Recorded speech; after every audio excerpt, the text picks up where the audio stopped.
ये आज आया मेरे पास एक 8560R15 का टायर कट पकने के लिए। ये कट लगा हुआ है, इसको पकाएंगे आज। ये वर्किंग हो रहा है।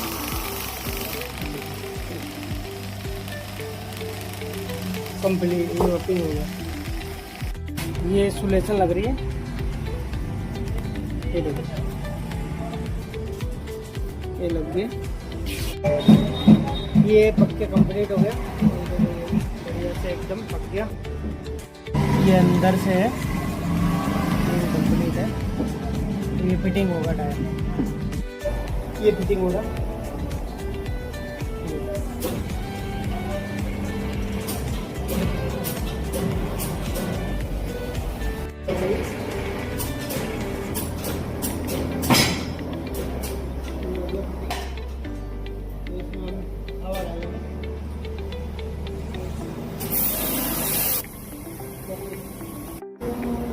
ये कंप्लीट फिटिंग होगी। ये कट था।